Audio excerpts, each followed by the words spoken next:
اب میں تقریر کے لیے دعوت دیتا ہوں طالب علم منیب اللہ بن رحمت اللہ کو کہ وہ تشریف لائے اور اپنے خیالات کا اظہار فرمائے۔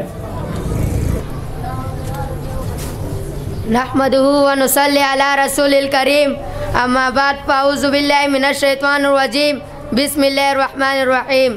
ومن الناس من یشتری لہو الحدیث لیضل عن سبیل اللہ بغیر علم، صدق اللہ العظیم۔ وقال النبی صلی اللہ علیہ وسلم بعثت بکسر المزامیر او کما قال صلی اللہ علیہ وسلم۔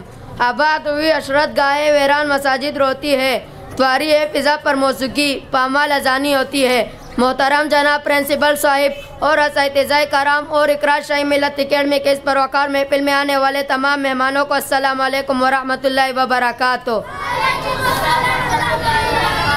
آج میں آپ حضرات کے سامنے جس موضوع پر لب کشائی کرنا چاہتا ہوں وہ ہے گانا بجانے کے نقصانات۔ سامعین محترم، حضور اکرم صلی اللہ علیہ وسلم کا ارشاد پاک ہے، گانا دل میں نفاق کو یوں اگاتا ہے جیسے پانی کے تو کو اگاتا ہے۔ ایک اور جگہ فرمایا، آخری زمانے کے اس امت کے کچھ لوگوں کے شکلوں کو مسخ کر کے بندر اور خنزیر پیدا کیا جائے گا۔ صحابہ کرام نے عرض کیا، یا رسول صلی اللہ علیہ وسلم، کیا وہ لوگ کس بات کی گواہی نہیں دیں گے کہ اللہ کے سوا کوئی معبود برحق نہیں اور حضرت محمد صلی اللہ علیہ وسلم کے اللہ کے رسول ہے؟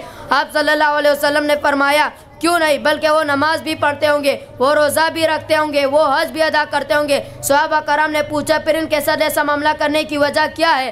حضرت صلی اللہ علیہ وسلم نے فرمایا، وہ گانا بجانے کے حالات کو اپنا لیں گے۔ سامعین محترم، گانا اور میوزک زہر قاتل ہے جو مومن بندوں کے چہروں سے نور، آنکھوں سے حیا، زبان سے ذکر الہ، دلوں سے خوف خدا، کانوں سے طہارت، ذہنوں سے نظافت، قول و اعمال سے نفاست، زندگیوں سے عبادت، رشتوں سے صداقت، معاشرے سے ہدایت جیسی قیمتی سرمایہ کو سلب کر لیتا ہے۔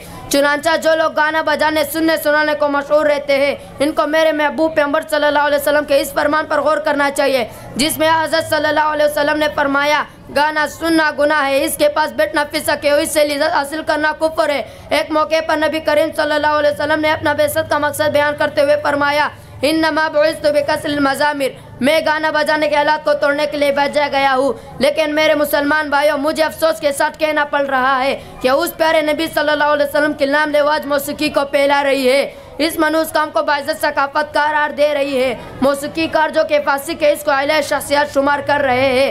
اس آیات سے اس فعل کو ترقی و کامرانی محور منوایا جا رہا ہے۔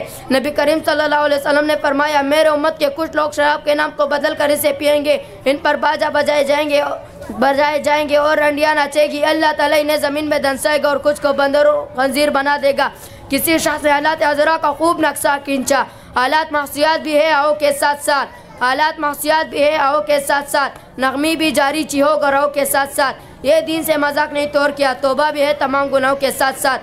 اللہ تعالیٰ ہم سب کو ان باتوں پر عمل کرنے کی توفیق عطا فرمائے، آمین۔ وآخر دعوانا ان الحمدللہ رب العالمین۔